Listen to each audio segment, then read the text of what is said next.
भाऊसाहेब महाराजांनी हा श्रावण महिन्याचा उत्सव ज्याला बाबा साधन सप्ताह म्हणत असत, ते म्हणायचे इतर 3 दिवसाचे सप्ताह म्हणजे भोजन सप्ताह आणि हा महिन्याचा साधन सप्ताह केवळ साधना करता म्हणजे येतात. इतर वेळेला एवढा साधन सप्ताहच पाळतो, पण तो 2-3 दिवस येईपर्यंत जायची तयारी होते.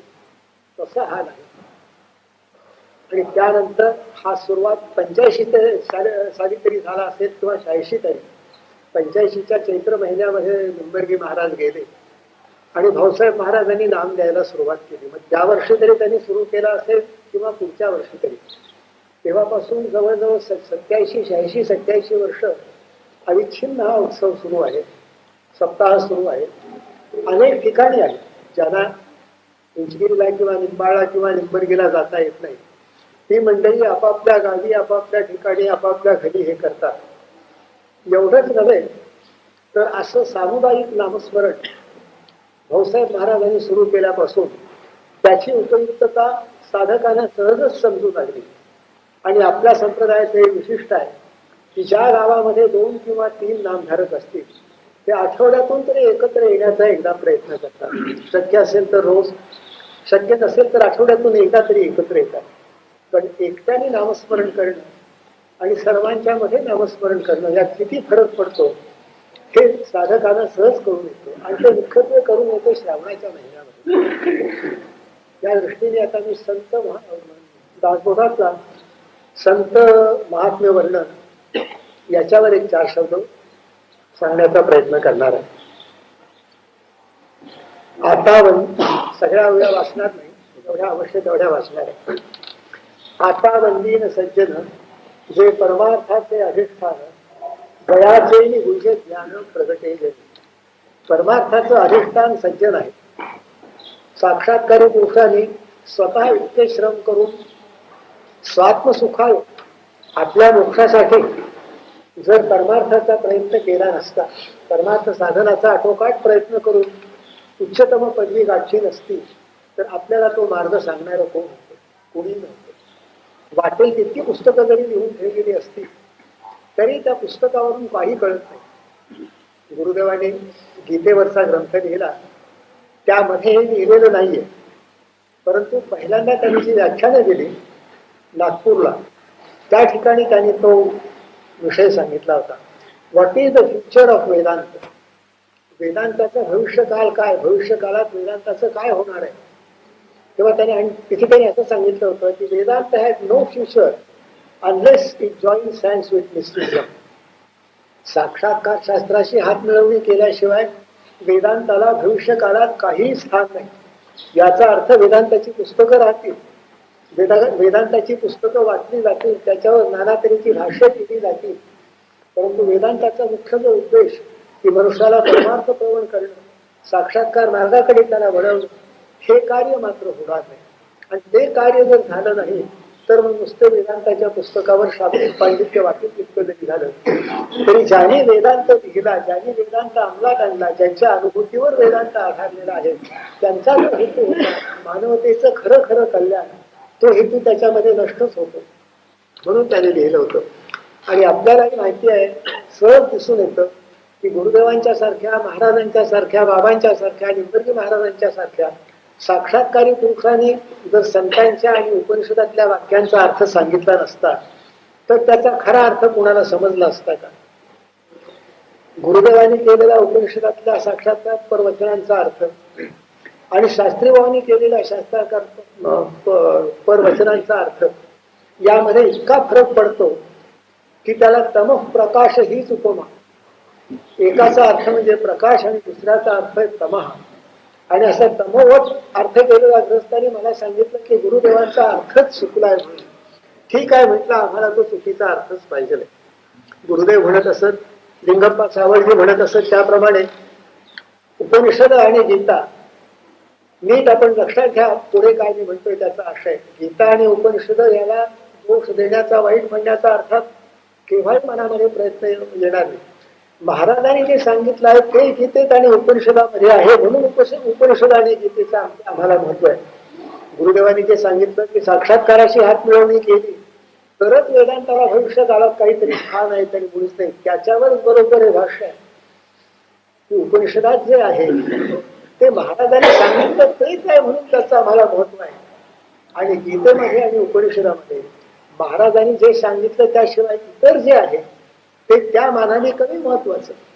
साक्षात्कार मार्ग सांगितला आहे तो सगळ्यात महत्वाचा आणि त्याची उपांगती सांगितले त्याला उपांगा इतकंच महत्व. गुरुदेवांनी सर्वजण गीतेचा अर्थ करतात की गीतेमध्ये 4 मार्ग सांगितलेले आहेत, ज्ञान, कर्म, ध्यान आणि भक्ती. गुरुदेवांनी असा अर्थ कधीच केला नाही. ते म्हणतात त्या 4ही मार्गाचा मिळून पंथराज होतो. कुठल्या तरी मार्गाने मनुष्य येतो आणि आल्यानंतर शेवटी त्याला त्या पंथराजानेच मार्गक्रमण करावं लागतं आणि त्यामध्ये नामस्मरण प्रधान भक्ती हाच मुख्य भाग आहे. हाच कटाक्ष महाराजांचा, हाच कटाक्ष गुरुदेवांचा. गुरुदेव स्वतः एकदा म्हणाले की आम्हाला काय करायचंय. महाराजांनी ते फार शिकलेले नसल्यामुळे सूत्र रूपाने जे सांगितलं त्याचा विस्तार करून लोकांच्या पुढे ठेवायचा. जे जे काही गुरुदेवांनी सांगितलं, जे जे काही शास्त्रात साक्षात्कार शास्त्रात सांगण्यासारखं होतं ते सगळं महाराजांनी सांगून ठेवलेलं होतं, पण सूत्ररूपाने सांगितलेलं होतं. गुरुदेवांनी मोठा विस्तार केला त्यामुळे बहुजनांना त्याचा उपयोग झाला. कालच बाबासाहेब संगोरामांच्याशी बोलणं निघालं होतं काही कारणाने. निश्चितच महाराष्ट्राच्या अगदी शेवटी बिब्लिओग्राफी कोणत्या ग्रंथांचा आपण आधार घेतला असं शेवटी लिहिताना त्यामध्ये त्यांनी वाक्य घातलं होतं की साक्षात्कारी पुरुष हा तत्वज्ञ असला पाहिजेच का. पुढे त्यांनी जे वर्णन केलं आहे त्या 2 व्यक्ती समोर उभा राहिला, एक बाबा आणि दुसरे गुरुदेव. त्याने तत्वज्ञ असण्याचं काही कारण नाही. त्यांना जो उच्च साक्षात्काराचा अनुभव आला त्याच्यामुळे त्यांना देवपद ब्रह्मपद प्राप्त झालं. Their spiritual experience is enough to raise them to divinity. त्यांना जो उच्च साक्षात्कार स्वरूप साक्षात्कार झाला किंवा होतो त्याच्यामुळे ते ब्रह्मपदाला पोचू शकतात. त्यांनी तत्वज्ञान सांगितलं पाहिजे असं मुळीच नाही, त्यांना तत्वज्ञान आलं पाहिजे असं मुळीच नाही.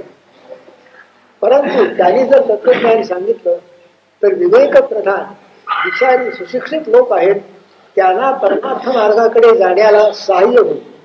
दे will help thinking humanity into the realm of age असं त्यांचं व्याख्यान आहे, असं त्यांचं वाक्य आहे. या दृष्टीने थिंकिंग ह्युमॅनिटी सुशिक्षित लोक, विचार करणारे लोक, विवेक प्रधान लोक यांना परमार्थ प्रवृत्त करण्याकडे गुरुदेवांचे ग्रंथ अत्यंत उपयुक्त होणार आहेत. आज झाले आहेत अजून असं म्हणत नाही, कारण जेवढं झालंय त्याच्यापेक्षा कितीतरी कार्य त्यांचं व्हायचं आहे. पण कैलासाचे पांडुरंग पण बापट एकदा मला म्हणाले की गुरुदेव दोनदा त्यांच्या जवळ म्हणाले, Pandurang the world is not yet ready to receive. मी काय सांगतो ते समजायला अजून जगाची तयारी झालेली नाहीये. कालाने होणार आहे.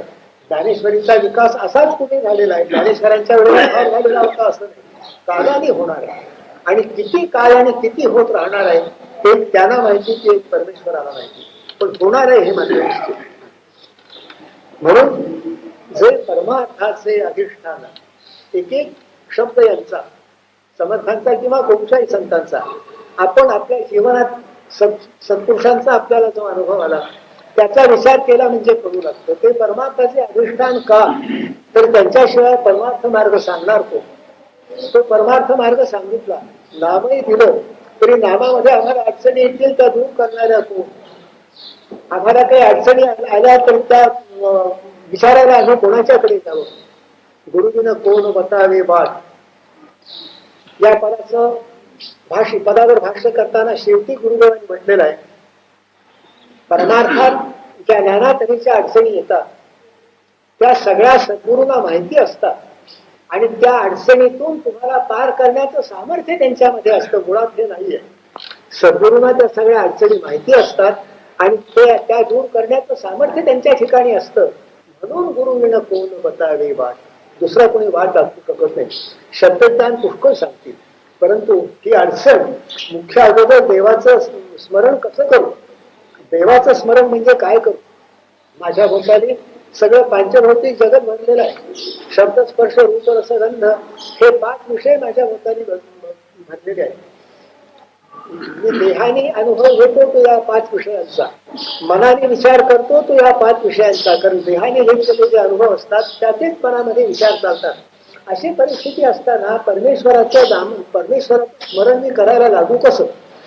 त्या ठिकाणी संत पहिल्यांदा येतात की बाबा मी तुला जे नाम देतो ते प्रत्यक्ष परमेश्वर आहे. याबद्दल अधिक सांगायचं कारण नाही, आपण सगळे बहुतेक मंडळी नामधारक आहात. परमेश्वराचं नाम म्हणजेच ब्रह्म.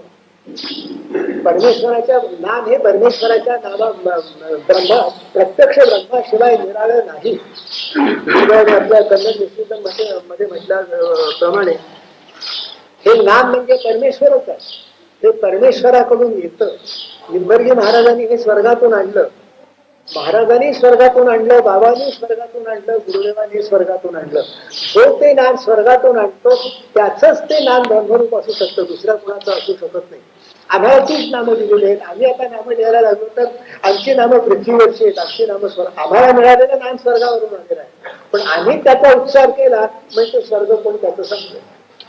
तर म्हणतात की स्वर्गातून नाम येतं ते देवच आहे आणि सद्गुरू ते देतात ॲज गॉड इन पॉसेट. देहधारी देव, सद्गुरू स्वतः देहधारी देव म्हणून ते येऊ शकतात. या संप्रदायातला जो गुरु शब्दाचा अर्थ, गुरु म्हणजे गुरुचा देह नव्हे, गुप्तरूप म्हणजे गुरु. त्या गुप्तरूपाच्या साक्षात्काराने त्या गुप्तरूपाशी एकरूप जे झालेले आहेत ते गुरु. आणि असे गुप्त रूपाशी, अतिउच्च अशा गुप्त रूपाशी, स्वस्वरूपाशी एकरूप झालेले गुरु, त्यांना गुरु असं म्हणायचं. They are God in person. ते देहधारी देव आणि ते देहधारी देव असल्यामुळे तेच ते नाम आपल्याला देऊ शकतात. म्हणून संत परमार्थाचे अधिष्ठान, त्याच्याशिवाय पायाच नाही. परमार्थाला पायाच नाही. देवाचं आम्हाला त्याच्याशिवाय ज्ञानच नाही. हेच किंचित विनोदी तऱ्हेने तुकाराम महाराजांनी एका ठिकाणी म्हटलेलं आहे.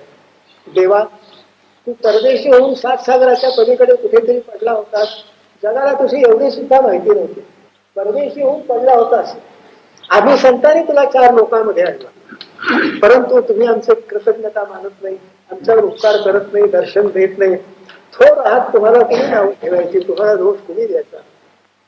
त्यातला विरोध सोडला आणि त्यातलं म्हणजे हेच आहे की परमेश्वराचं ज्ञान जे जगाला झालं ते साक्षात्कारी संतांच्यामुळे झालं. तेवढंही जगावर उपकार आहे. कोणी परमेश्वर आपल्या हाती देऊ शकत नाही. परमेश्वर आपला आपणच पाहायला पाहिजे, त्याच्याकरता आपणच कष्ट केले पाहिजे. परंतु परमेश्वर म्हणून काहीतरी आहे. बुद्धिबळाचं ही नाना देती बृहस्पती, एका चार्वाकाने म्हटलेलं आहे की धर्माचे आचार म्हणजे काय आहे. बुद्धी पौरुष हीनानाम जीविका. ज्यांना बुद्धी नाही, त्यांना पौरुष नाही, त्याने लोकांना फसवून पोट जाळण्याचे केलेले हे उद्योग आहे. ते तसं नाही. परमेश्वर आहे, त्याच्या साक्षात त्याच्या प्राप्तीचा मार्ग साक्षात्काराचा मार्ग आहे. त्याच्या साक्षात्कारानेच खरोखर जीवन धन्य होतं. इतर कोणत्याही मार्गाने ते धन्य होऊ शकत नाही. आणि आम्ही आमचं जीवन धन्य करून घेतलेलं आहे आणि ते धन्य करून घ्यायचा मार्ग तुम्हाला दाखवू, हे संतच दाखवू शकतात. एवढा जगावर उपकार संतांनी केलेला आहे, एवढा उपकार कोण कोणावर करणार. तुकाराम महाराजांनी एका ठिकाणी म्हटलंय की आई बापाने जन्म दिला, जन्ममृत्यूच्या चक्रामध्ये मला घातलं आणि याने जन्ममृत्यूच्या चक्रातून संतांनी मला सोडवलं. आईबापांचे उपकार मोठे का संतांचे उपकार मोठे. एकदा जेवण दिलं तर 12 तासाची व्यवस्था होते. विवेकानंद एकदा सांगत होते, परोपकार हा त्याने विषय घेतला होता. हो म्हणाले, परोपकार श्रेष्ठ आहे, पण परोपकाराचा विचार करताना सुद्धा त्या परोपकाराचं मूल्यमापन आपण करायला पाहिजे. म्हणून त्यांनी सुरुवात केलेली आहे. एकदा जेवण दिलं तर 7 तास 8 तास पोटाची निश्चिंती होते. त्याला नोकरी दिली तर जन्माची पोटाची निश्चिंती होते, बाकी अनेक व्यथा राहतातच. आणि संत सज्जन हे नित्यानंदाची प्राप्ती करून घेतात. तेव्हा संत सज्जन जो उपकार करतात, साक्षात्कारी पुरुष जो जगावर उपकार करतात, त्या उपकाराला सीमा नाही, त्या उपकाराला तोड नाही. म्हणून संत परमार्थाचे अधिष्ठान. आणि यानंतर पुढचा जो भाग घेणार आहे तो हा की जे जे म्हणून मनुष्याला हवा आहे ते सत्यार्थाने परमेश्वराच्या संतांच्या जवळ आहे. संतांनी त्याची प्राप्ती करून घेतलेली आहे आणि तुम्ही त्यांच्या जवळ जाल तेव्हा ते तुम्हाला मिळेल. नुसतं जवळ बसून काही मिळत नाही, मिळाला तर प्रसाद थोडासा मिळतो. त्यांच्या जवळ जाणं, त्यांच्या अंतःकरणाच्या जवळ गेलं पाहिजे. त्यांच्या अंतःकरणाचे मोलाचं आहे ते आपण त्यांच्याकडून मिळवलं पाहिजे. त्यांनी सांगितल्याप्रमाणे आपण साधन केलं पाहिजे, म्हणजे ते सगळं तुम्हाला मिळेल. अंबुरा महाराज म्हणत असत की आमच्यातलं उत्तमातलं उत्तम, आम्ही उत्तमातलं उत्तम जे मिळवलेलं नाम ते तुमच्या मुखामध्ये घालतो. आणि तुमच्यातलं वाईटातलं वाईट परस्त्री परधनाची आशा ते मी टाकणार, ते पाणी आमच्या हातावर घेतो. तुमच्यात वाईटातल्या वाईटाचं आमच्या हातावर पाणी घेतो आणि उत्तमातलं उत्तम नाम तुमच्या मुखामध्ये घालतो. मग नामस्मरण करा म्हणून तुम्हाला सांगायला आम्हाला काय हरकत नाही. आणि नाम इतकं सगळं आम्ही केल्यानंतर सुद्धा नामस्मरण करायला काय धाड भरली आहे तुम्हाला? कुठे आम्हाला या परोपकाराची जाणीव आहे? या परोपकाराची जाणीव नाही. वस्तूस वर्णिले नवचे त्याचे स्वरूप संताचे, या कारणे वचनाचे कार्य नसते. सर्व सांगतात त्याप्रमाणे खरोखरी संतांचं वर्णनच करता येत नाही. आधी वर्णन करतो ते संतांच्या सगुण स्वरूपाचं वर्णन करतो, त्यांच्या देहाचं करतो, त्यांच्या गुणांचं करतो, सद्गुणांचं करतो, त्यांच्या बुद्धीचं करतो. इतक्या सगळ्यांचं जरी वर्णन आधी केलं, इतकं सगळं जरी त्यांच्यामध्ये आपण पाहिलं तरी त्यांनी जे स्वरूप पाहिलेलं आहे, ज्या स्वरूपाशी ते एकरूप झालेले आहेत, ज्या स्वरूपाला ते मी म्हणतात ते आम्हाला माहितीच नाही. त्याच्याबद्दल आम्ही तर्क काढायचा की इतके अनमोल गुण ज्यांची गणती करता येत नाही अशा तऱ्हेचे गुण यांच्यामध्ये आलेले आहेत. कशामुळे बरं हे आलेले असतील? मग ते आपल्याला सांगतात की बाबा मी नामस्मरण केलं सद्गुरूंनी सांगितल्याप्रमाणे, त्यामुळे देवाचा साक्षात्कार झाला. त्या साक्षात्काराच्या आनंदाचे हे आविष्कार माझे गुण आहे. तुम्हाला गुण दिसत आहेत पण या गुणाच्या मागे जो साक्षात्कार आहे तो तुम्हाला दिसत नाही. समर्थाने सिद्धाची लक्षण सांगताना असं, साधूची लक्षण सांगताना असं सांगितलं, साधू वस्तू होऊन अंतरी गेली अमृत, बाह्य काया लक्षित अंतस्थिती बाणता संत लक्षणे कैसी. पुढे त्यांनी म्हटलंय त्याची अंतरस्थिती कोणाला कळत नाही, एक ती त्याला कळते, त्याच्यासारख्या संतांना कळते, सद्गुरूंना कळते आणि देवाला कळते. इतर कोणालाही कळत नाही, कारण हे सगळे एकच आहे. त्यांच्यासारखे संत, त्यांचे सद्गुरू आणि देव हे सगळे एकच आहे. त्यांना तेवढं कळतं, इतरांना कळत नाही. महाराजांची अशी एक गोष्ट ऐकलेली आहे, सांगितलेली ऐकलेली आहे, कितपत खरी आहे मला माहिती नाही, परंतु खरी असणं अशक्य नाही, अगदी शक्य आहे. महाराज आणि बाबा कुठल्या तरी एका स्वामींच्या मठावरून चालले होते. महाराजांचं बाबांचं जाताना कुणी सत्पुरुष असले तर दर्शन घ्यायचं म्हणून त्यांनी त्याच्या शिष्याने विचारलं, महाराजांचं दर्शन होईल का? ते म्हणाले नेमाला बसले, जपाला बसले, उठू का? नको म्हणाले, आधी इथेच नमस्कार करून जातो. बाहेर नमस्कार करून गेले आणि पुढे महाराज बाबांना म्हणाले, असता ज्ञानी तर त्याला कळलं असतं, कुणीतरी ज्ञानी पुरुष आलाय म्हणून तो भेटायला आला असतं. हे मी ऐकलेलं आहे, आणखी हे असणं अगदी शक्य आहे. तेव्हा त्यांनाच ते जाणू शकतात, दुसरे कुणी जाणू शकत नाही. परंतु त्यांचे गुण आपल्याला कळतात, ते सुद्धा पुरते कळत नाही. पण जेवढे त्यांचे गुण कळतात तेवढ्यामुळे आपल्याला वाटतं यांच्यासारखं व्हावं. मग यांच्यासारखं व्हावं ते कोणाला विचारलं पाहिजे? यांनाच विचारलं पाहिजे कसं व्हावं ते. मग आपण त्यांच्याकडे जातो आणि त्यांच्याकडे जाऊन त्यांना विचारतो, तुम्ही असे कसे झालात? ते सांगतात की बाबा महाराजांच्याकडून मी नाम घेतलं, मी नामस्मरण केलं, मी असा झालो. तुला जर असं व्हायचं असेल तर मी तुला नाम देतो, तू हे करून पहा. हे संतांचं कार्य. म्हणून ते म्हणतात संत आनंदाचे स्थळ. मनुष्याला जे जे पाहिजे नाही ते सत्यार्थाने संतांच्या जवळ आहे, इतरांच्या जवळ नाही.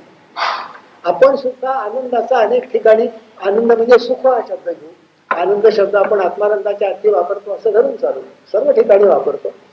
प्रत्येक मनुष्य सुखाच्या शोधात आहे, सुख संतोष समाधान याच्या शोधात आहे. परंतु ते कुठे आहे ते त्याला माहिती नाही. जो तो आपापल्या मनात काहीतरी ठरवतो, त्याप्रमाणे ते मिळवण्याचा प्रयत्न करतो. त्यात यश आलं तर थोड्या वेळाने त्याचा कंटाळा येतो, आणि आणखी पुढे काहीतरी आहेच. हवं हवं हवं हवं हे काही त्याच्या मागचं सुटत नाही. हे हवं हवं कशाने सुटेल? नुसतं हवं नव्हे, हवं सुटत नाही आणि नको हे मागं लागतं त्याच्याबरोबर. आहे नुसतं सुखाचा कंटाळा येतो एवढंच, तर ते मिळाल्याने तर दुःख मात्र वाटायला त्याच्या येतं. तेव्हा हवं आणि नको, राग आणि द्वेष याच्या धडाक्यातून त्याला बाहेरच पडता येत नाही. तेव्हा त्या आनंदामध्ये हवं नको याचा पूर्ण नाश होतो, वासनाचा नाश होतो, याचाच अर्थ हवं नको रागद्वेष याचा नाश होतो, मी माझं याचाच नाश होऊन जातो. असा जो आनंद आहे त्या आनंदाचं स्थळ संत आहे. त्या संतांच्या जवळ गेलं म्हणजे तो आनंद मिळेल, तो मार्ग ते सांगतील आणि त्या मार्गाने तुम्हाला तो प्राप्त करून घेता येईल. म्हणून संत आनंदाचे स्थळ, संत सुखची केवळ. खरं म्हणाल तर संत म्हणजे त्यांचा देह नव्हे, मूर्तिमंत सुख म्हणजे संत.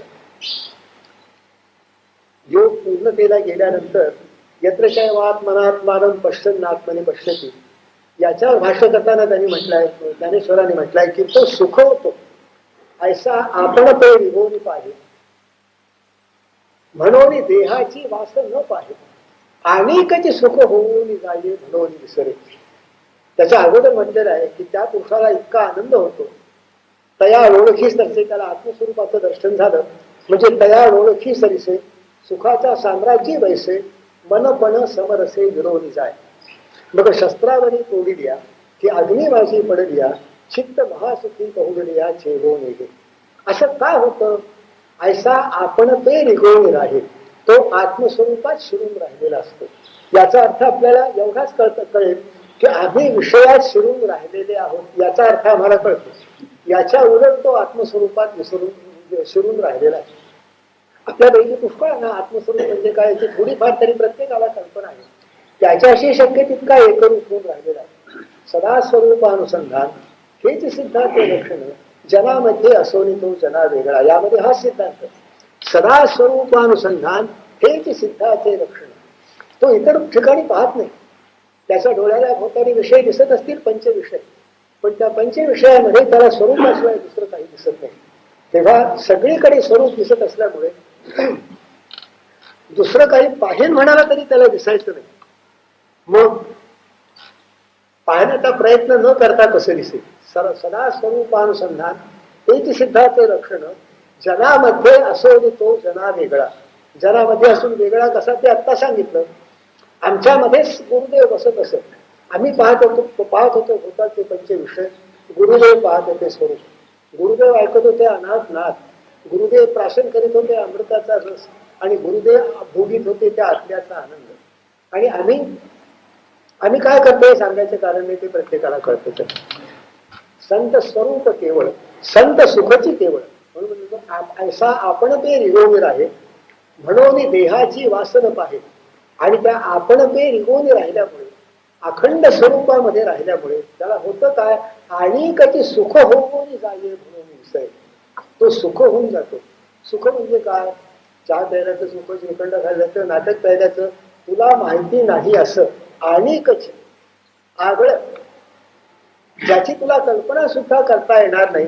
पण सुख या शब्दामुळे याला थोडी पुसट कल्पना तुला येऊ शकेल, अशी काहीतरी अवस्था तुझ्याची त्याची कल्पना सुद्धा करता यायची नाही तुला.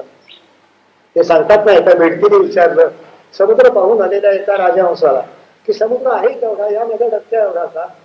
नाही म्हणाले. मग या डबक्याच्या 100 पट का? नाही बाई म्हणाली, या डबक्याशी त्याची कल्पना तुलनाच करता येत नाही. परंतु काहीतरी त्यात पाणी साठलेलं, ही कल्पना तुला देण्यापुरता त्याचा उपयोग. एवढाच त्यांच्या सुखाचा आणि आमच्या सुखाचा संबंध. आम्हाला थोडी तरी कल्पना यावी, आणि कल्पना येऊन सुखाच्या मागे जे लागलेले लोक आहेत त्यांनी जर मिळवायचं असेल तर हे सुख मिळवावं म्हणून तिकडे प्रवृत्त व्हावं, म्हणून ते सुख शब्द वापरतात. तसंच त्यांनी म्हटलंय, ते सुखची केवळ शुद्ध सुखाचे उरलेले. तुकाराम महाराजांनी आपल्या अभंगात हेच म्हटलंय. गुरुदेवाने तुकाराम बसरामृतामध्ये त्यांची तळमळीची अवस्था, dark night of the soul संपल्यानंतर त्यांना हा साक्षात्कार झाला म्हणून हा साक्षात्कार दिलेला आहे. सुखाचे ओतले जसे श्रीमुख चांगले. केवळ सुख म्हणजे काय? सुखाचं ओतलेलं, सोन्याचं ओतलेलं. म्हणजे त्यात कुठेही जरी तुम्ही तोडून पाहिलं तरी 100 नगरी सोन्याशिवाय काही सापडायचं नाही. त्याप्रमाणे सुखाचे ओतले जसे श्रीमुख चांगले, त्या श्रीमुखात सुखाशिवाय दुसरं काही. अशा तऱ्हेचे संत सुख असतात, अशा तऱ्हेचे ते असतात म्हणून ते आनंदाचे स्थळ होतात. आपल्याला ते तो आनंद देऊ शकतात. नाहीतर एकादशीच्या घरी शिवरात्र ज्यालाच आनंद नाही तो आम्हाला काय देणार? त्यालाच त्या मार्गाने आनंद मिळालेला नाहीये, मग आम्हाला काय देणार तो? नाना संतोषाचे मूळ ते हे संत. हे वेगळे वेगळे गुण सांगण्याचा हेतू हा हे समजतात की साधकांनी त्या मार्गाला, मुमुक्षूंनी त्या मार्गाला प्रवृत्त व्हावं. तुला सुख पाहिजे आहे ना, तुला आनंद पाहिजे आहे ना, तुला संतोष पाहिजे आहे ना, निरनिराळ्या भाषेमध्ये आम्हाला कळणाऱ्या शब्दामध्ये सांगतात, नाना संतोषाचे मूळ ते हे संत. संतोषाचं मूळ हे संत आहे. याशिवाय तुला संतोष कुठेही सापडायचा नाही. 4थ्या अध्यायामध्ये ज्ञानेश्वरांच्या भगवद्गीतेचा श्लोक आहे, ये यथा माम प्रपद्यन्ते तांस तथैव भजाम्यहम्. माझी ज्या तऱ्हेने लोक भक्ती करतात त्याप्रमाणे मीही पण त्यांना फल देतो. त्याच्यावर भाष्य करताना ज्ञानेश्वरांनी म्हटलंय, ते मनुष्य जात सकळ जाहले असे भजनशील पार्था केवळ माझ्या ठाई. हे सगळे लोक जे भक्ती करतायत ते चुकीच्या मार्गाने, चुकीच्या पद्धतीने, परमेश्वराबद्दल चुकीच्या कल्पनेने, पण भक्ती माझीच करतायत. मनुष्य सुखाच्या शोधात आहे, सुखाच्या शोधात आहे म्हणजे देवाच्या शोधात आहे. परंतु खऱ्या सुखाचं स्वरूप म्हणजे खऱ्या देवाचं स्वरूप काय ते माहिती नाही. त्याच्या सुखाच्या प्राप्तीचा मार्ग माहिती नाही, पण कुठल्या तरी सुखाला तो देव मानतो. एका ग्रस्ताने गुरुदेवांना निरोप पाठवला माझ्या बरोबर, आणि असे निरोप आले म्हणजे मी त्यांना बरोबर नेऊन पोचवीत असे, कारण त्यातून काहीतरी ऐकायला मिळत असे. देव कशाला म्हणतात यावरून सांगतो. त्याचं एक उदाहरण, अनेक लोक अनेकांना देव म्हणतात, ते निराळं. वर्क इज माय गॉड असं आमचं मत आहे. गुरुदेवांना विचारायच्याबद्दल त्यांचं काय मत आहे. कार्य म्हणजे आमचा देव. मी म्हटलं आमच्याने आपल्याला निरोप सांगितलाय आणि त्याच्या प्रश्नाचं उत्तर विचारलंय की मी कार्याला देव म्हणतो. ते म्हणाले देवाचं कार्य केलं, ईश्वराच्या प्राप्तीचं कार्य केलं तर त्याला देव स्वरूप येईल. तू जर कुस्ती करण्याकरता तालीम केलीस तर ते देव कसं होईल. परंतु त्याने सुद्धा काहीतरी होईल. कुस्ती मारणं हा तुझा देव आहे, त्यात तुला तो देव येईल ती कुस्ती मारण्यापुरतं. नेहरूंनी एकदा म्हटलं होतं की आजची क्षेत्र म्हणजे कुठे भाकरा नांदर ही आजची क्षेत्र आहे, आणि त्याच्यावर एका ठिकाणी योग्य ती टीका आली. त्याच्याबद्दल काही नाही की क्षेत्र हा शब्द तुम्हाला इतर कुठेही लावता यायचा, परमेश्वराच्या ठिकाणीच तो लावला पाहिजे.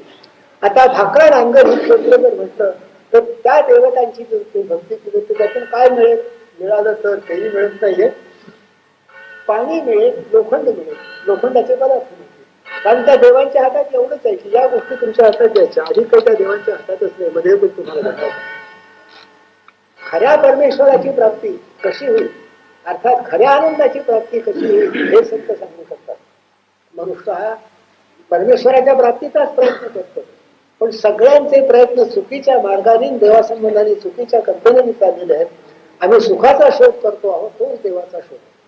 आणि ज्याला हे कळलं की बाबा इतर कुठेहीच मिळणार नाही, संत सुखी दिसतात त्यांना आपण विचारावं, त्यांच्याकडे गेल्यावर मग ते काम लागतं.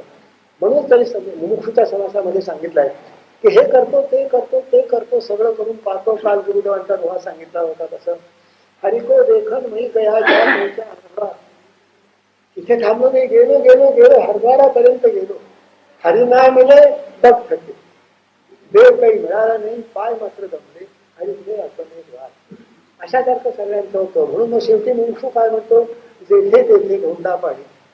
उगाच हेंदवणी काय होतं. सगुण भक्तीचा आग्रहाने उपदेश करणारे समर्थ एकदा मुद्द्यावर आले म्हणजे आपला मुद्दा सोडले. ते झाले तुकाराम झाले, जेथे तेथे धोंडा पाणी देव रोकडा सज्जन. अवश्य मूर्तीची पूजा करा, परंतु मूर्तीची पूजा भाऊसाहेबांच्या भाषेत बोलायचं म्हणजे अखेर नव्हे, तर तुझं मन देवाच्या जवळ राहावं. 24 तास नामस्मरण करता येत नाही. ज्या वेळेला नामस्मरण करता येत नाही तेव्हा कोणत्या तरी तऱ्हेने देवाच्या जवळ राहावं. एवढ्या करता श्रवण, मनन, पादसेवन, अर्चन, दास्य, आणखी काय असेल ती भक्ती ती कर. देवाच्या पासून फार दूर जाऊ नको. ही भक्ती जर केली नाही तर देव अजिबात विसरेल आणि पुन्हा नामावर यायला फार वेळ लागेल. मनामध्ये देवाच्या ऐवजी राजस तामस विषयांच्या कल्पना बनतील, म्हणून हे सगळं सांगितलं आहे. परंतु मुख्य जर काही करायचं असेल तर परमेश्वराचं नामस्मरण, पुढे अनुभव येऊ लागल्यावर त्याच्या रूपाचं अनुसंधान, त्याच्या नादाचं अनुसंधान, ही मुख्य भक्ती, ती मुख्य भक्ती केली पाहिजे. म्हणून उगाच वणवणे हिंदू काय होते, आता संतांना शरण जावं असं म्हणून शेवटी म्हटलेलं आहे. आणि लगेच साधकाची सुरुवात करताना जो संतांची शरण गेला, संत कधी आश्वासिला तोच साधक मुक्तीला ग्रंथांतरी. संतांना शरण गेला की मला मार्ग दाखवा, आणि संत जरी आश्वासिला त्यांनी नाम दिलं आणि सांगितलं की जात होता, हे नाम घे आणि जा. आता हेही खरं आहे. गुंडोपन गदरकर मला म्हणाले की महाराज मला म्हणाले हे नाम घे, पुन्हा मला भेटला नाहीस तरी हरकत नाही, हे नाम सर्व करेल. आणि आपण ध्यानात घाला की निंबर्जी महाराजांच्या बाबतीत हे झालेलं आहे. सद्गुरूंची भेट त्यांना दोनदा फार झालं तर तीनदा झाली असेल, गुरुबंधू तर नव्हतेच नव्हते. म्हणून त्यांचं फार मोठं पण गुरुदेव सांगत असत की कोणाचंही सहाय्य नसताना एकट्याने कडा चढून जावा, ज्याप्रमाणे निंबर्जी महाराज चढून गेले. भाऊसाहेब महाराजांना सद्गुरूंचं सहाय्य पुष्कळ दिवस लाभलं, कमी कुणीच नाही, पण एक एक त्यांच्या जीवनाचा पैलू सांगताना ते सांगत असत. भाऊसाहेब महाराजांना गुरुबंधू होते, पुढे श्रेष्ठ बाबांच्या सारखे संत शिष्य सुद्धा त्यांच्या जोडीला होते. लिंबर्गी महाराजांना असं काही नव्हतं, परंतु एक लिंबर्गी महाराजच ते करू शकले. ही हकीकत जेव्हा गुरुदेवांना सांगितली गुंडोपंतांची, तेव्हा ते म्हणाले बरोबर आहे.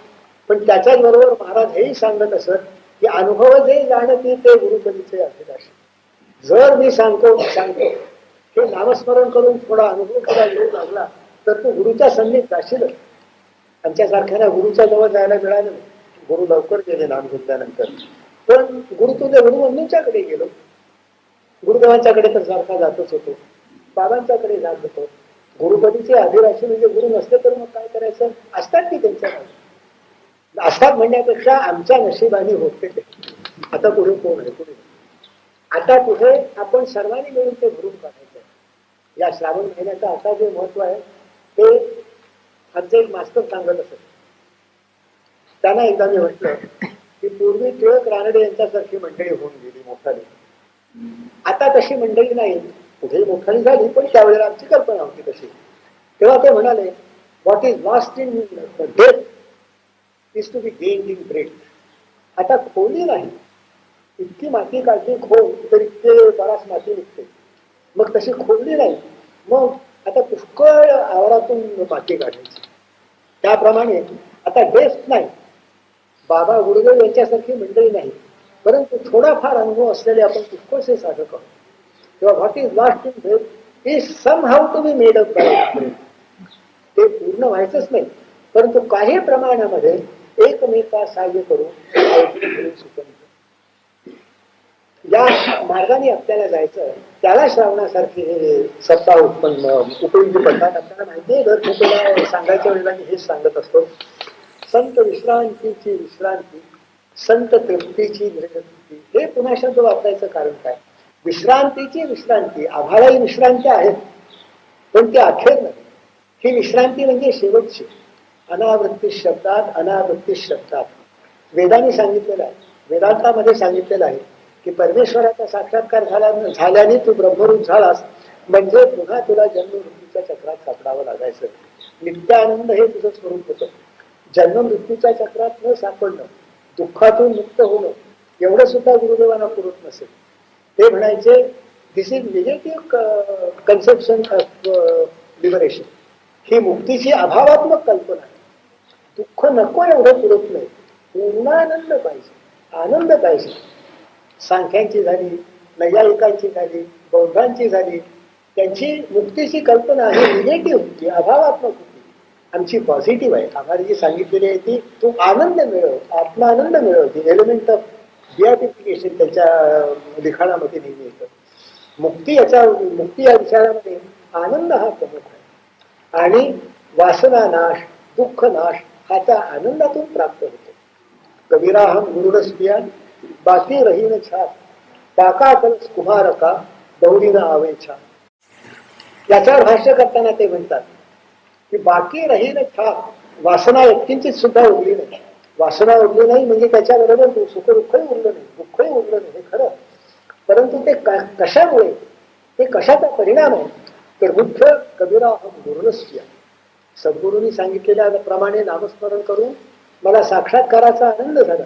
गुरुरस दोन्ही अर्थ होतात. कोणत्याही तऱ्हेच्या साक्षात्काराचा खूप आनंद झाला किंवा अमृतरसाचं प्राशन करण्याचा आनंद झाला, दोन्ही अर्थ आहेत. आणि दोन्ही एकत्र सुद्धा असू शकतात. गुरुदेवांच्या सारख्या किंवा या महाराजांच्या सारख्या माणसांना सगळे आनंद देणारे अनुभव असतात, पण त्याच्याबरोबर अत्यंत मधुर असा अमृतरस प्राशनाचा सुद्धा अनुभव त्याच्याबरोबर असतो. तो मी प्राशन केला, त्याचा आनंद मला झाला. तो आनंद झाल्यामुळे बाकी रहीन छाट, एवढी सुद्धा वासना शिल्लक उरली नाही. वासना शिल्लक उरली नाही म्हणजे दुःख शिल्लक उरली. अशा तऱ्हेचे हे संत आहेत.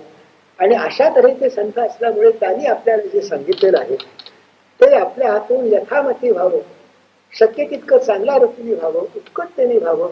एवढ्या करता आपल्याला संत संघामध्ये मध्येवर यावं लागतं. पुढे याच्याबद्दल अधिक सांगायचं काही कारण नाही. पुढे जे सांगायचं आहे ते श्रावण मासाच्या या सत्याचं महत्व आपल्याला सांगायचं आहे. तुकाराम महाराजांनी एका अभंगामध्ये सांगितलेलं आहे की मी संतांचा भिकारी का झालो. आपण जर आपल्याला श्रावण मासाचा विचार स्वतः करता केला तर आपल्याला कळून येईल की खरोखरी ज्या करता तुकाराम महाराज संतांचे भिकारी झाले त्या करताच आम्ही गुरुदेवांच्या गुरुदेव असताना त्यांचे आणि त्यांच्या पश्चात त्यांच्या समाधीचे याचक झालेले आहे. संतांची गावी प्रेमाचा सुका नाही हळहळ दुःख देश म्हणून या त्यांचा होईल वाचक याचक घालतील भीक तेची मग. जागतिक दृष्टीने प्रापंचिक दृष्टीने पाहिलं तर गुरुदेवांना वाटेल तेवढी हळहळ होती. नेहमी विचार केला तर मला वाटतं की जी हळहळ ज्या तऱ्हेची दुःख ज्या ट्रायल्स त्यांना सहन कराव्या लागल्या त्याच्या 100% जरी आम्हाला सहन कराव्या लागल्या असत्या तरी आम्ही कधीच पिसून गेलो असतो. देवावरचा विश्वास उडावला असता, परमार्थावरचा विश्वास उडावला असता आणि कोणत्या मार्गाने आम्ही ते दुःख शमवायचा प्रयत्न केलेला असता का केला असता तो एक परमेश्वराला ठाऊक. त्यांच्या कृपेने आम्ही त्यातून वाचलो. परंतु इतक्या सगळ्या आपत्ती असून त्याने आपल्या आपत्तीची कधी गोष्ट काढली. सांगू नये ती गोष्ट सांगतो. अलाहाबादला त्यांचा मुलगा गेला. त्यानंतर इथे आल्यानंतर प्रकृती अतिशय बिघडलेली होती. कुणीतरी इथे आलं. बैठक बसलेली असताना अर्थात साधकापैकी कोणी बोलत नव्हता, बाहेरचा कुणीतरी होता. तो ग्रस्त याला बोलून काहीतरी बोलायला सुरुवात केली. ते पटदिशीने म्हणाले जन्म मरण हे जगात चाललेलंच आहे, त्याच्याबद्दल बोलून काय उपयोग आहे, देवाबद्दल 4 गोष्टी बोलल्या तर उपयोग होता. एवढे म्हणाले कुणाला तरी परमार्थाचं पद म्हणायला सांगितलं. संतांचे गावी प्रेमाचा सुका नाही हळहळ दुःख देश. हळहळ आहे परंतु आपली हळहळ कशी नष्ट करावी, आपली हळहळ कशी विसरावी, आपल्या शिष्यांची हळहळ कशी विसरवावी आणि त्यांना ते विसरण्याचा मार्ग कसा सांगावा हे संत आपल्याला सांगतात. म्हणून या त्यांचा होईल न याचक. ते जर न झालं तर संतांच्याकडे गेलो तोही रडायला लागला आणि आम्ही रडायला लागलो तर मग जाऊन फायदा काय. एकादशीच्या घरी शिवराचं कसं नाही. संतांची गावी प्रेमाचा सुका. बाबा गुरुदेव यांच्याजवळ प्रेमाचा किती सुकाळ होता हे त्यांच्या सान्निध्यात आलेल्या लोकांना सांगायचं कारण नाही आणि इतरांना ते सांगून समजणं शक्य नाही. एकच सांगतो, पुष्कळ लोकांनी हे म्हटलेलं मी ऐकलेलं आहे, मला तर हे आहेच अनुभव. प्रत्येकाला असं वाटेल की बाबांचं सर्वात अधिक प्रेम माझ्यावर, गुरुदेवांचं सगळ्यात अधिक प्रेम माझ्यावर. असं आम्हाला वाटायला तरी आमच्याकरता काही केलं होतं का, करीत होतं का प्रत्यक्ष असं. मी बाबांच्या बद्दल नेहमी सांगतो, श्रावण सप्ताहामध्ये गेलं म्हणजे गेल्यावर पायावर डोकं ठेवायचं, नमस्कार करायचा, पाठीवर तरी हात फिरवायचा. गुरुदेव तेही करून देत नसत. बरे खुशाल ना, सगळे खुशाल ना म्हणून विचारायचं. म्हणजे हे सगळे कोणी सुद्धा त्यांना म्हणतो. परत जायच्या वेळेला पुन्हा पायावर जातो म्हणून डोकं ठेवायचं, पुन्हा पाठीवर हात फिरवायचा आणि सगळ्यांना कुसळ भरून सांगा म्हणजे पुन्हा सगळे कोणते माहिती नाही. पण एवढ्या एका गोष्टीमुळे किंबहुना त्यांच्या सान्निध्यात असल्यामुळे असं वाटे आपल्यावर यांचं प्रेम आहे. आपल्यावर प्रेम आहे एवढंच वाटत नसेल, त्यापेक्षा आणखी वाटत असेल आपलं हित कशात आहे ते त्यांना कळतं आणि आपलं आत्यंतिक हित करून द्यावं हा त्यांचा हेतू आहे. कॉलेजमध्ये असल्यापासून माझ्याबद्दल त्यांची अशी भावना झालेली. एकदा मी मातोश्रींना गोष्ट सांगितली की 1909 साली डेक्कन कॉलेजमध्ये असताना मी नाटकामध्ये काम केलं होतं. काहीतरी बोलताना गुरुदेव मला म्हणाले नाटकात काम केलं ते बरं केलं. माझ्या डोक्यामध्ये नाटकात काम केल्याचा सूट चालला होता. का म्हणजे माझं काम चांगलं झालं नाही. त्यांच्या संबंधाने अडचणी सांगायचं म्हणजे आपला मूर्खपणा आणि त्यांचा शांतपणा हेच सांगावं लागतं, दुसरं काय सांगणार. तेव्हा ते म्हणाले काम चांगलं झालं हो त्यात काय मोठंच आहे, पण काम केलं ही गोष्ट वाईट केली. कारण अशामुळे मन हे खालच्या पातळीवर येतं, वरच्या पातळीवर येतं. त्यानंतर पुन्हा मी नाटकात काम केलेलं. एकदा अटळपणे करावं लागलं ते मी राहिलं, परंतु मनापासून मी नाटकात केव्हाही काम केलं. तर मातोश्रीने मला विचारलं तुमच्यापेक्षा ते अवघे 3.5 वर्षांनी वडील आणि इतकं तुमच्यावर का परिणाम झाला तेच मला नेमकं सांगता येत नाही. इतर चांगली माणसांनी पाहिली, इतर चांगल्या माणसांच्याशी संबंध आले, त्यांच्याबद्दल प्रेमादर वाटला, पण यांच्याबद्दल नेमकं काय वाटलं या 2-3 गोष्टी वाटतात की माझं खरं हित कशात आहे हे यांना कळतं आणि माझं खरं हित कळावं ही त्यांची इच्छा आहे. इच्छा नव्हे अगदी उत्कंठा आहे आणि प्रत्येकाला हे वाटत असेल इतक्या लोकांना प्रेम आपलं वाटावं, इतक्या लोकांना आपल्याबद्दल विश्वास वाटावा. हे होण्याकरता खरोखरच सर्वात्म भाव यावा लागतो त्याच्या वेळेला, त्याशिवाय ते होत नाही. कॉलेजमध्ये असताना गुरुदेवांना सर्वात्म भाव आलेला होता असं नाही, परंतु त्या वाटेवर ते होते. मुळात ते मनच इतकं मोठं होतं. दुसरी त्या संबंधाने घातलं सांगतो. एकदा ते सांगत होते ही 3 तऱ्हेची मैत्री असू शकते. आपल्याला माहिती आहे सगळं, पण किती वेळा सांगितलं तरी पुन्हा सांगावं असं वाटतं. एक, फ्रेंडशिप ऑन प्रॉफिट. याच्याची मैत्री केली तर काहीतरी लाभ होणार आहे, तर ती मैत्रीच नाही. त्यानंतर फ्रेंडशिप ऑन प्लेजर. दोघांनी हिंडायला जावं, चहा प्यावा, चिवडा खावा, नाटकाला जावं, ठीक आहे, त्यापासून काही निष्पत्ती नाही, त्याच्यामध्ये वाणिज्य नाही, हे खरं आहे. आणि फ्रेंडशिप ऑन प्रिन्सिपल. कुठल्या तरी तत्वाकरता, माझा हा एक तत्व आहे, त्याचं ते तत्व आहे, एवढ्या करता आम्ही एक आणलं. गुरुदेवांचे तत्व कोणतं? परमेश्वराची प्राप्ती. त्यांच्याशी जर मैत्री करायची असेल तर परमेश्वराची प्राप्ती करणाऱ्या पुरुषाचीच त्यांची मैत्री होऊ शकेल. पुरुषाची म्हणजे व्यक्तीशी, त्या व्यक्तीशीच त्यांची मैत्री होऊ शकेल. त्यावेळेला पुन्हा मैत्री या शब्दाबद्दल मला फार मोह होता. गुरुदेवांचं म्हणणं तर मला मान्य झालं, ते नाही म्हणता येईल, पण आपलंही त्यामध्ये एक घोडं शिरकवलेलं असावं.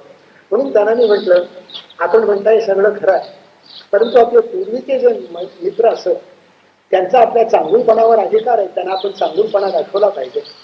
दे have claims on our goodness, ही शब्द मी वापरले. ते लगेच म्हणाले, yes, they have claims on our goodness and so has the world. तुमच्या चांगुलपणावर हक्क सगळ्या जगाचा आहे, नुसत्या तुमच्या मित्रांचा तेवढा नाही. केवढं मन. मला ते त्यावेळेला कळलं नाही, पण सावकाश पुष्कळ वर्षांनी विचार करताना म्हणतो, माझं मन तेवढं होतं, त्यांचं मन तेवढं होतं. मी म्हणत होतो की माझ्या मित्रांना मी उपयुक्त व्हायला पाहिजे, माझा चांगुलपणा माझ्या मित्रांना मी दाखवला पाहिजे. ते म्हणतात, संबंध जगाचा आमच्या चांगुलपणावर हक्क आहे.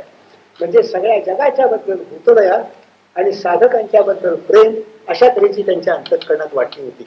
आणि हे त्यांनी मुद्दाम केलेलं नव्हतं. तर आत्म्याचे जे जवळ आले त्यांच्यावर प्रेम उत्पन्न झालं, आणि जे केवळ ह्युमन बिईंग, माणसं म्हणून जे राहिले, एवढंच नव्हे तर विषयातल्या जगातले सर्व प्राणी, त्यांच्याबद्दल सर्वात्म भावामुळे भूतदयेच्या पलीकडे दुसरं काही दाखवता येणं शक्य नव्हतं, हे त्यांनी सांगितलं. संतांचे दारी प्रेमाचा सुका, नाही हळहळ दुःखलेश, म्हणून या त्यांचा होईन याचक, घालतील भीक तेची मध. या दोनच गोष्टी आपल्याला पाहिजे. खरं खरं प्रेम, खरी खरी भक्ती करणारा आणि शिकवणारा, करणारा आणि करवणारा, हा आपल्याला पाहिजे. खरं खरं सुख भोगणारा आणि आपल्याला देणारा आपल्याला पाहिजे. ते संतच आहे. संत आनंदाचे स्थळ, संत सुखची केवळ, म्हणून या त्यांचा होईन याचक, घालतील भीक तेची मज. मला जी भीक पाहिजे प्रेमाची आणि आनंदाची, ते दुसरे प्रेमवेडे आणखी असतात संतांची, त्याच्याशी आपल्याला येते, संतांचे कवींचे, त्याच्याशी आपल्याला इथे काही कर्तव्य नाही. इथे देवाचे वेडे जे आहेत, देवाचे वेडे होऊन त्यांचा विचार आहे. म्हणून या त्यांचा होईन याचक, घालतील भीक तेची मज. प्रेमाची भीक. आलो तुझ्या द्वारी उभा याचक भिकारी, तुकार म्हणतात. प्रेम मिळणं देवाचं फार कठीण आहे, संतच ते देऊ शकतात. तुकाराम महाराज त्याच्याबद्दल म्हणतात, प्रेम देवाचे हे वेडे, पण ते प्रेम कसं? देहभाव जाई वेडे. या इथे आपण देहभाव विसरतो काही प्रमाणामध्ये, पुरता विसरत नाही. प्रत्येकाला प्रपंचाच्या काहीतरी अडचणी आहेत, प्रत्येकाला प्रपंचाची काहीतरी दुःख आहेत, काहीतरी खिंती आहेत. या इथे आल्यावरती आपण पुष्कळशी विसरतो की नाही? इथे घरच्या पेक्षा नामस्मरणामध्ये अनेक आनंद होतो की नाही? ते कशामुळे? गुरुदेवांच्या पुण्यामुळे. या इथे आपल्या अंतःकरणामध्ये अशा काही वृत्ती पूर्वीपासून निर्माण झालेल्या आहेत, आणि नव्या आलेल्या लोकांच्यात नंतर उत्पन्न झालेल्या आहेत. इथे आल्यानंतर सवयीमुळे त्या वृत्ती उत्पन्न होतात, एकमेकांच्या सान्निध्यामुळे त्या वृत्ती उत्पन्न होतात, आणि एक तऱ्हेची वृत्ती उत्पन्न झाली म्हणजे इतर तऱ्हेची वृत्ती नाहीशी होते. दोन्ही फायदा याच्यामध्ये असतो. टेप रेकॉर्डर मध्ये असं आहे की त्या टेप रेकॉर्डवर पहिल्यांदा जर काहीतरी घेतलेलं असेल कुणाचं तरी गाणं, आणि दुसरं गाणं घ्यायचं असेल तर दुसऱ्याने दुसरं गाणं म्हणायचं. त्यांनी म्हणायला सुरुवात केली की पहिलं पुसलं जातं आणि दुसरं त्याच्यावर उमटतं. पहिलं पुसण्याकरता काही करावं लागत. त्याप्रमाणे या इथे आपण आलो आणि गुरुदेवांच्या नामाच्या, संतांच्या, परमार्थाच्या आठवणी जोराजोराने मनामध्ये येऊ लागल्या. भोताच्या लोकांच्यामुळे, म्हणजे आपल्या ज्या इतर आठवणी असतात त्या हळूहळू विस्मरणामध्ये जातात, आणि जितक्या प्रमाणामध्ये त्या विस्मरणात जातात तितका त्यांचा जोर कमी होतो. हे आपल्याला माहिती आहे की ज्या गोष्टीचं विस्मरण पडलं त्याच्या मनावरचा प्रभाव कमी कमी व्हायला लागला. चांगला हो, वाईट होऊ नको, याचा अर्थ काय? वाईट विचार तुझ्या मनामध्ये येऊ देऊ नको, चांगले विचार आणून ते विसरायचा प्रयत्न कर. तुझे पुरते विसरले नाही तरी त्यांचा प्रभाव तुझ्या मनावरचा कमी होईल. ते आपण या ठिकाणी एक महिनाभर सांगतो. इतक्या महिनाभर नेहमी जोराने जे प्रपंचाचे मनात चाललेले विचार ते पुष्कळसे कमी होतात त्या इथे, आणि त्याच्यामुळे त्यांचं बळ, त्यांचा प्रभाव काही प्रमाणात कमी होतो. काल मास इमोशन बद्दल बोलणं चाललं होतं. आपण ज्या समाजात असतो त्या समाजाला अनुरूप असे विचार आपल्या मनामध्ये उभे येतात. त्याला एक दृष्टांत द्यायचा म्हणजे जमिनीमध्ये नाना तऱ्हेचं पीक बीज पडलेली असतात. एक शेतकऱ्याने मुद्दाम लावलेलं असतं आणि बाकी काही योगायोगाने आलेली असतात. काही वाऱ्याने उडून आलेले असतात, काही पक्ष्यांच्या तोंडातून पडलेली असतात, काही कोणी देवाला बसलं असतं तर त्यातून काही पडलेलं असतं. आणि पाऊस पडल्याबरोबर सगळेच्या सगळे शेत वाढायला लागतं. 5, 4, 6 दिवस पर्यंत काही कळत नाही कोणचं आपलं आहे कोणतं त्याचं नाही. 6-7 दिवस झाले म्हणजे शेतकऱ्याला समजतं आणि तो बरोबर आपण लागतो पेरलेले तेवढे मोठ ठेवतो आणि बाकीचं सगळं कापायला लागतं. आणि हे 2-7 दिवसांनी करावं लागतं. त्याप्रमाणे आपण हे वर्षातून एकदा करतो, पण हे फार वेळा करावं. रोज आपण नामस्मरण करतो त्यात हीच करते.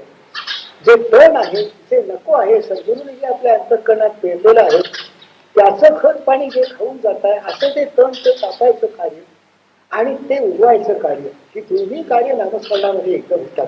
ही दोन्ही कार्य संत संगतीमध्ये एकदम होतात आणि संत संगतीमध्ये ती उत्पत्ती होतात.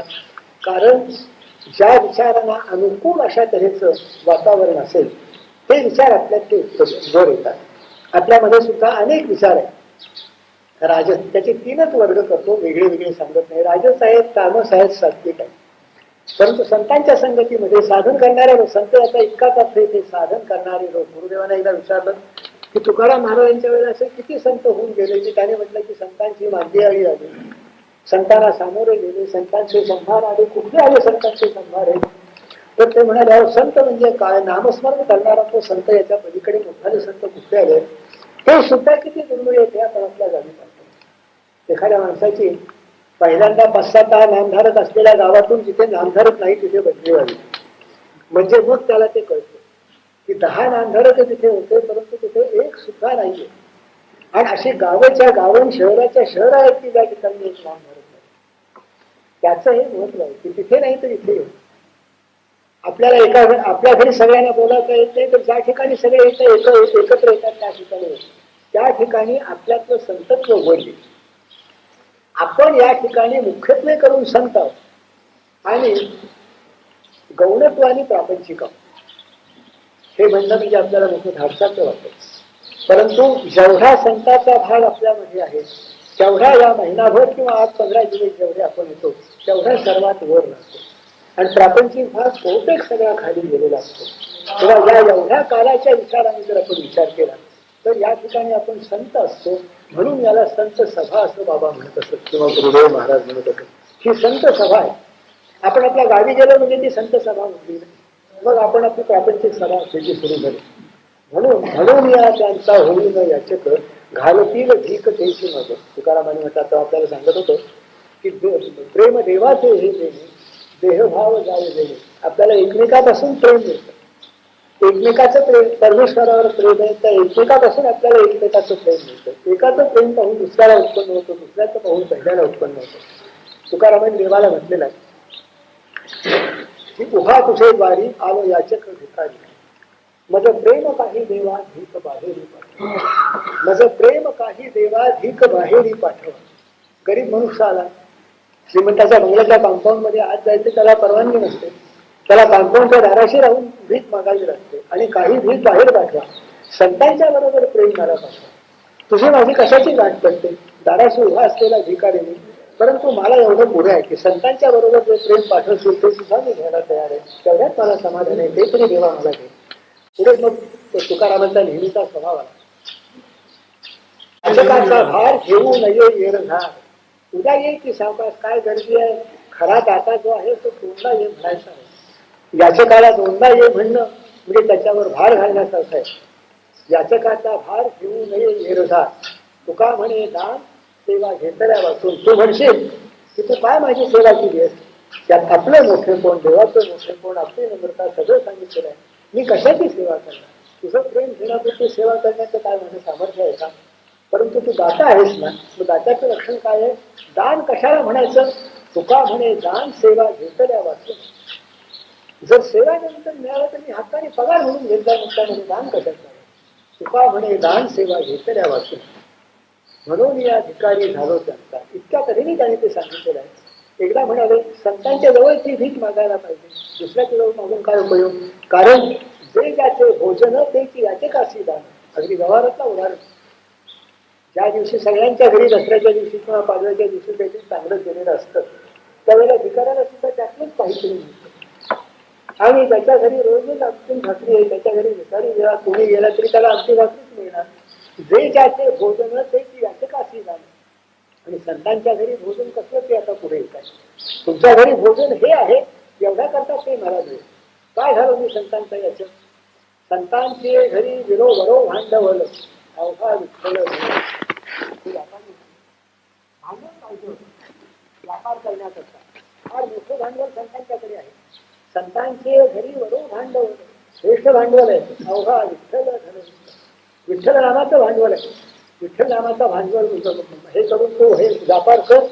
व्यापार कर म्हणजे मग अशी अवस्था येईल की तुका म्हणे कोणते देवे धरले नव्हे इतकं ज्ञान तुला होईल. एवढा मोठा साक्षात्कार होईल की वाचेल तितक्या लोकांना जरी तू ज्ञान दिलंस तरी तुझ्यातलं काही सुद्धा कमी व्हायचं. ज्ञान भांडाराचे पोते देवे धरले नव्हे. हे ज्ञान भांडाराचं पोतं, हे नामाचं पोतं, साक्षात्काराचं पोतं देवाने भरलेलं आहे. वाटेल तितकं तरी तुम्हाला मी वाटलं तरी त्यातलं माझं काहीही कमी व्हायचं. अशा तऱ्हेचा व्यापार तुम्हाला करता येईल. संतांचे घरी अमृताचे पान करीती कीर्तन सर्व काळ. कीर्तन कीर्तन म्हणजे आपण कथा कीर्तन समजू. कीर्तन म्हणजे करणे अत्यंत त्यांना जो आनंदाचा अनुभव आलेला असतो त्या आनंदाचे अनुभव नाना तऱ्हेने वर्णन करणं याचं नाव कीर्तन. ते ऐकल्याबरोबर गुरुदेव कधी कीर्तन करीत असत म्हणजे समोर असा ठरलाय का. पण त्यांच्या सिटिंगमध्ये कीर्तनापेक्षा काय कमी होतं किंवा कोणत्या कीर्तनामध्ये त्यांच्या सिटिंगचं महत्व येतं. कोणत्या त्यांच्या सिटिंगचं महत्व कोणत्या कीर्तनाला प्राप्त होतं. त्याच्यामध्ये पद म्हणणारी मंडळी पद म्हणत असत. त्यांनी कोणती पद म्हणायची ते गुरुग्रंथाला नेमकं सांगत असत. आणि सगळं मिळून असा तो कीर्तनाचा रंग उभा करीत असत. तर करीती कीर्तन सर्व काळ तेच मला पाहिजे. परमेश्वराच्या प्राप्तीचा आनंद, त्याच्या प्राप्तीचा मार्ग, त्याच्या येणारे संकट, त्या संकटाचे बाहेर कसं पडायचं हे मार्ग हे सांगणारं मला कोणीतरी पाहिजे आहे. ते संतांच्या संगतीत मला घ्यायचं. म्हणून या त्यांचा होई न याचक घालतील भीकतेची मध्ये. संतांची घरी उपदेशाची पेठ. त्यांच्या घरी पेठ आहे. त्या पेठेत काय आहे. भांड्याची पेठ असते, सोन्याची पेठ असते. संतांची घरी उपदेशाची पेठ. उपदेश जे मला 25 रुपये देतो तुला नाम हे पेठ नाही. पर्जन्यवृष्टी न्याय ज्याची योग्यता असेल त्याने यावं आणि घेऊन जावं. इथे येऊन नाम न घेता माणसं जातात. ते काय द्यायला तयार नव्हते का. एखाद्याला त्यांनी येऊन सुद्धा दिलं नाही ही गोष्ट मिळाली त्याची कारणं व्यक्ती त्यांना माहिती. परंतु असे कितीतरी लोक इथे येऊन गेलेले आहेत की येऊन गेले पण त्यांनी नाम घेतलं नाही.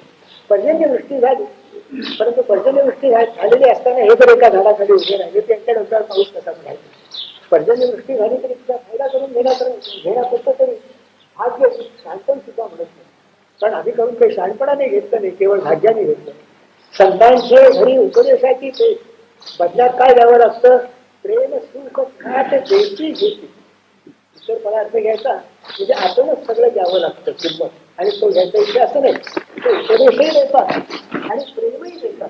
आणि त्याच्या बदल्यात तुमचं प्रेम करणं मागतात. दुसरं काही नाही. प्रेम म्हणजे त्यांच्या देहावर प्रेम, देवावर प्रेम, मार्गावर प्रेम, देवावर प्रेम. देवाला तन्मन दे, तन्मन धन दे याचा बाबा असं करीत असतो की तुझ्या मनात मन आहे ते मी सांगितलेलं नामस्मरण करण्याकडे दे. हे प्रेम त्यांना आहे. नामस्मरण नामावर प्रेम, नामस्मरणावर तू प्रेम ठेव आणि तुझं धन तुझ्याजवळ राहू देतो. मला काही तन्मन धन द्यायचं ते. संतांची गाडी उपदेशाची पेठ. प्रेम सुख साठ देती घेती. तुका म्हणे तेथे आणिक नाही परी. हे सुद्धा इथे लक्षात घ्यायचं. तुका म्हणे येथे आणिक नाही परी म्हणून भिकारी. दुसरं काही नाही याच्याशिवाय. नेहमी विनोदाने सांगतो गुरुरांच्याकडे एकदा प्रश्न निघाला होता की ते खायची त्याची सोय नीट नसते कॅन्टीन काढावं. तेव्हा ते होय म्हणाले.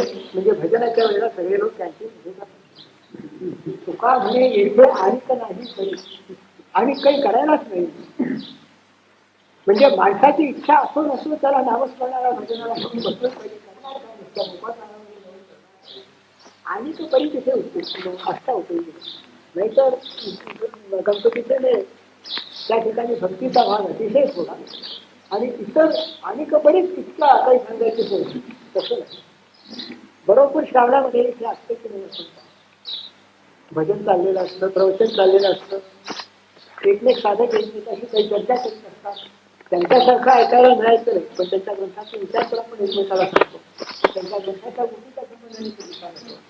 तेव्हा हा इतका गेले 78 गेल्या जवळजवळ 87-88 वर्ष पूर्वी जे भौतिक आंदोलन सुरू केलं त्याच्यामुळे आतापर्यंत आपल्याला मिळत आलेला आहे. तेव्हा या लाभावर दृष्टी घेऊन प्रत्येक साधकाचं हे कर्तव्य, माझं मी हे कर्तव्य करतोय असं म्हणत नाही. अत्यंत आळशी मनुष्य मी आहे, काम शरीराने करायचं ते करत नाही. आता त्याला शरीराच्या दुर्बलतेचं आणखी फळ मिळालेली आहे, परंतु प्रत्येकाने आपल्याकडून होईल तितका हा श्रावण महिना पाळायचा, शक्य तितके दिवस पाळायचा आणि तो पाळण्याकरता शक्य तितकी मदत करायची. हे मुख्यतः स्वात्म सुखाय आणि त्यातून झालं जगतो हिताय म्हटल्यापेक्षा साधकांच्या हिताकरता हे आपण करायचं. हे सद्गुरूंना साक्ष ठेवून आज आपण सर्वजण करू.